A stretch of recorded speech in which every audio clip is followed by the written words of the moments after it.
Hi John, it's Brian and Michael here with our CA1 screencast. So we jump straight into it and start off with just actually play the game and talk about what you can see, and then come back and talk about the code.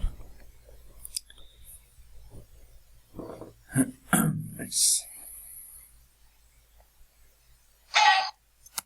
Good. Right, so we have it as a split screen at the minute.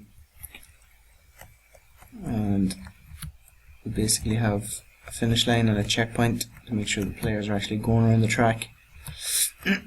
Brian picked up the chicken pickup at the start, so he's got a much faster car, but it's harder to control.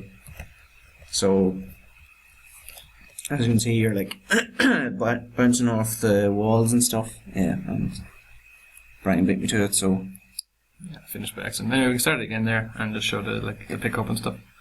yeah. Obviously we have a sound playing also, just to demonstrate. So yeah, we have this pickup. The car goes faster as a result of picking it up.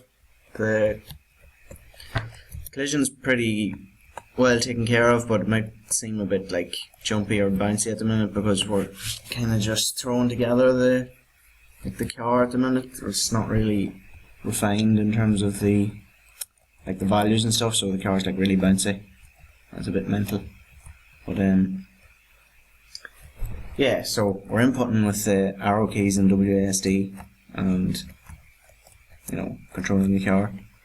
Yeah, you can see in the heads-up display, the speedometer in the bottom left corner only displays for the player 1 car, and that's because when we're actually getting around to the network game, it'll actually only be one player on screen at a time. Yeah. So that's the kind of the way we want the HUD to be in that case. Yeah, I could have easily put it in the other one, but it's just to show that it works. So that's the HUD, and then we have example animated sprite there, and then the rest are you can see there on the sides you've got the containers and stuff, but we have an animated sprite in just to show we know how to animate a sprite. Yeah, there's also a sound that plays when you pick up the chicken to make you go faster. Yeah. So just that's also there to demonstrate that we can do that, and it's available for our use when we're ready for it. Yeah. So yeah, gameplay wise, it's just sort of thrown together in terms of whatever the way the car controls, because it's just sort of numbers and stuff. But later on, ideally, we'd have different vehicles with different values, and they'd control differently and different stuff like that. But at the minute, it's just kind of bouncy and ridiculous. It's fun enough. Yeah. So all the collision and physics and stuff is taken care of by Box2D pretty much. So it's kind of good that way. So yeah, I suppose we'll look at the code a bit. So it's pretty messy in a lot of ways at the minute, because it's just lots of stuff happening in main that can be taken out later on. So we've got different views. Yeah, we've kind of just got another functionality together here. Yeah, that's available for use when we move forward. It'll definitely be tidied up. So yeah, you've got so Box2D has basically got body definitions, and then it has an actual body, and then you give it a fixture to make it have specific physics values, and then we basically just take that and draw stuff over it with SFML. And so Box2D uses meters, whereas SFML obviously uses pixels, so you have to multiply up SFML to match with Box2D. So you just basically have this world scale that is applied to all the drawing stuff. So we have our tire class.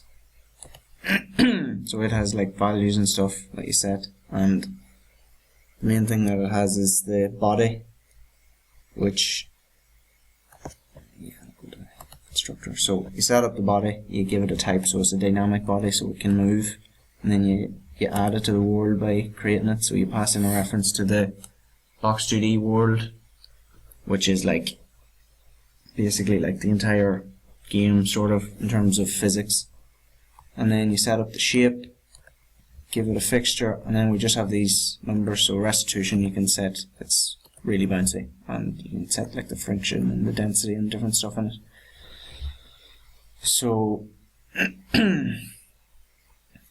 yeah, in terms of how the car, or this is the tire class actually, but we're using it as a car, so it has all this different functionality for how it works. If you just scroll up there to the pickup chicken. Yeah, so the pickup chicken method just shows what happens to the car when you pick up a pickup. So it's just a nice little demonstration of how that could be used in loads of different ways for lots of different pickups. Yeah. Like there's loads of different values that we can change. Yeah, you can alter a lot of stuff. So yeah, so in terms of getting it to behave kind of like a car, you basically just have to kill most of or a lot of the lateral velocity so it doesn't slide much, but then you're able to change this max lateral impulse so that it can slide more and stuff. It doesn't really work as well as I'd like it to, but it's generally fine. And then you've got like a drag force that it's slow, so stop and different stuff. Box 3D takes care of a lot of the stuff that way. So then a lot of the collision stuff's going on in this contact listener, which I'm still getting to grips with in a big way because it's just kind of complicated, and we'll need to like tidy up the way we're doing it to some extent. But so basically you get a contact, which is whenever two things collide, it's like passed into this method or whatever, and then you're able to get the two fixtures that are colliding. And so we have in the pickup class, you just have an enum saying this is a chicken pickup, and then you do whatever it is that you want to do whenever you're colliding with a chicken. So we're saying that it's picked up, and we're calling the picked up chicken method in the tire. Yes, that's basically how the collision works, but you have like a begin contact and an end contact, so you have whatever you want to do as you're colliding with it, and then whatever you want to do as you finish colliding with it. That's collision detection physics. Yeah, so in terms of colliding with stuff, you have this fixture is sensor thing, so basically that says, is it something that you want to just be aware of detecting without actually colliding with it? So it'll still do collision calls, but you don't like bounce off it or anything. It doesn't have any kind of density. An overlap rather than a block. Yeah, so you just drive over it, so that's the pickup, and then the finish line has the same sort of thing. And these are static bodies, so they don't move. So that's pretty much, I think, covers the code roughly. So yeah, so we just have the SFML key press stuff, setting booleans to move the car, and then you have the drive being updated and turning different stuff. So yeah, and then you're just drawing stuff at the end. That's pretty much. I suppose we need to get into what way would be networking this then down the line. So basically the way we're thinking of it is it's going to be a lot like the way Quake is done. So the player just has like the draw stuff sent to them, so they just have the sprite positions passed back to them, and all they're sending to the servers is their inputs. So we're going to be taking care of everything on the server side in terms of physics.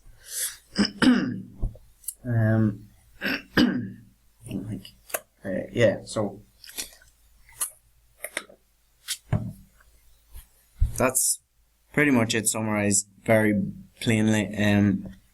Later on we'll have like different vehicles, so that like when the player logs in, they pick one and then send on, like I was picturing it as like if you have 8 different vehicles, you could just send on a byte and have whatever bit it is set, and then you can set it up on the server what car that person's using. It's just different stuff like that. So we're not really sure yet in terms of exactly how we're going to network it, but we know that we're going to do it sort of that way of they pass the inputs and they get back like where to draw whatever things, so they don't need the actual physics positions back. They just need to know where they're drawing whatever they're drawing. I think that's it really. Not sure. Is there anything else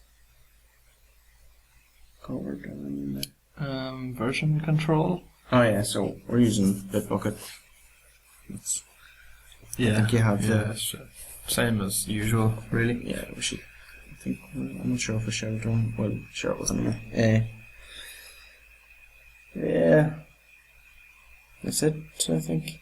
Okay. Yep. Thank you, John. Thanks, John.